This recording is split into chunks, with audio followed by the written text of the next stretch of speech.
रसोईया माता की जय। ईश्वर ब्रह्मा जी है, ईश्वर विष्णु भगवान, ऊपर महेश, तीनों देव को जो बालक बनाया यही स्थान। ये पादुका है मैया के पति श्री ऋषि की। मैया स्वयं को प्रकट हुई है। एक मिनट, पादुका का है? ये नीचे है ना पादुका, अखिल ऋषि की। छोटे से। हाँ, अब बोलने का नहीं। मैया स्वयं को प्रकट हुई है उदुम्बर के पेड़ में से। तो पेड़ पूरा गिर गया, एक शाखा बची, वो शाखा को मंदिर में चुन लिया गया है।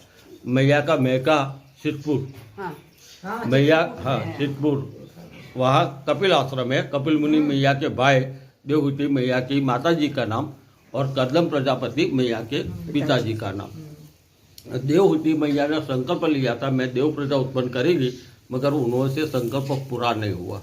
तो उनको 9 बच्चे आते, तो सबसे छोटी अनसुईया वो देव प्रजा उत्पन्न करने का संकल्प उन्होंने लिया। मैया की शादी चित्रकूट में अत्रि ऋषि के साथ हुई। तो मैया ने अत्रि ऋषि को बताया कि मैंने देव प्रजा उत्पन्न करने का संकल्प लिया है, तो हम क्या करें ताकि हमें भगवान जल्दी फल दे। तो अत्रि ऋषि तो त्रिकाल ज्ञानी थे। मैया को बताया कि हम नर्मदा जी के उत्तर किनारे जाके तपस्या करेंगे तो भगवान हमें जरूर जल्दी फल देंगे। तो अत्रि ऋषि और अनसुईया मैया इधर आके तपस्या करने लगे।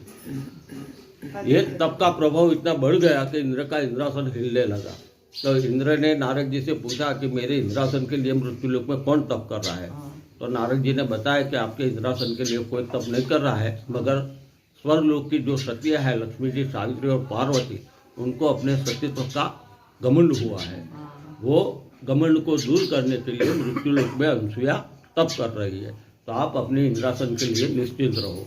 फिर नारद जी घूमते फिरते गए तीनों लोक में, और तीनों सतियों को बताया कि आप तो क्या सती है, आपसे बढ़कर महासती अनसुईया मृत्यु लोक में है। बोले हो ही नहीं सकता, क्योंकि उनको अभिमान था, हो ही नहीं सकता। हम स्वर्गलोक की सती और हमसे बढ़कर मृत्यु लोक में, और वो भी महासती कौन। तो तीनों देव को बोल के जाओ, अनसुईया नाम की जो कोई साध्वी है उनकी आप परीक्षा ले लो। तो तीनों देव समझाते हैं कि वहाँ जाके परीक्षा लेने में कोई सार नहीं निकलेगा।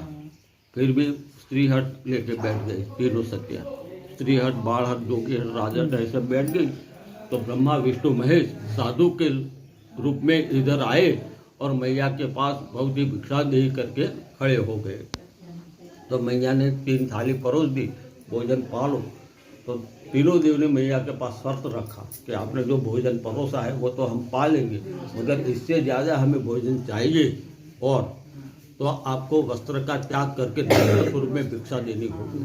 तो मैया द्विधा में पड़ गई।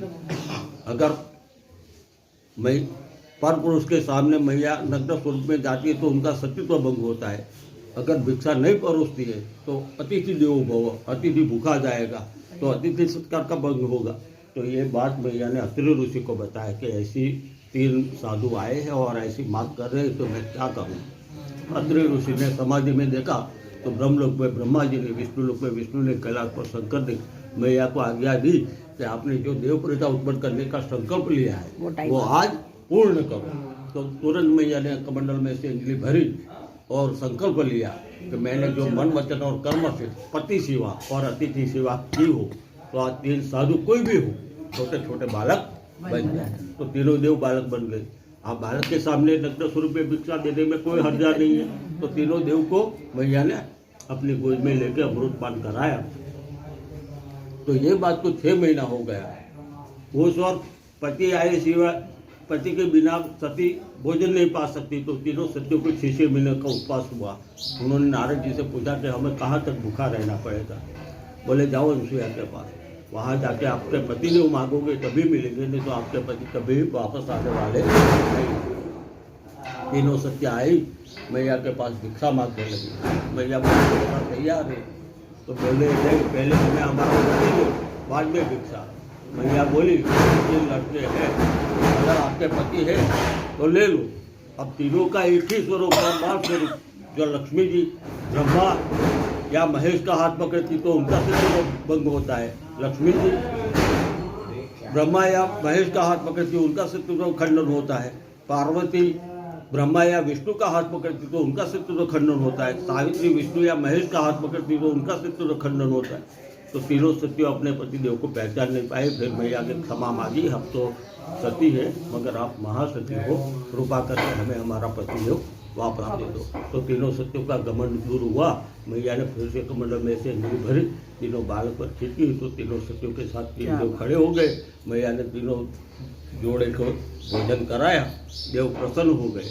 बोले आप हमारे पास कुछ वरदान मांगो। मैया बोली मैं क्या वरदान मांगू? बोले नहीं, आपने 6 महीना हमको रखा, हमारा लालन पालन किया, कुछ भी मांगो। मैया बोली आप मेरे पुत्र बने हैं तो पुत्र स्वरूप में हमेशा के लिए मेरे साथ रहो।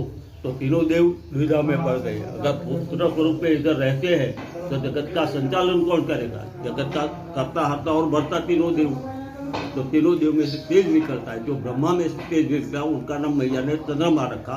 विष्णु में चंद्रमा, विष्णु में से तेज निकला उनका नाम दत्तात्रेय रखा, और महेश में से जो तेज निकला उनका नाम दुर्वासा।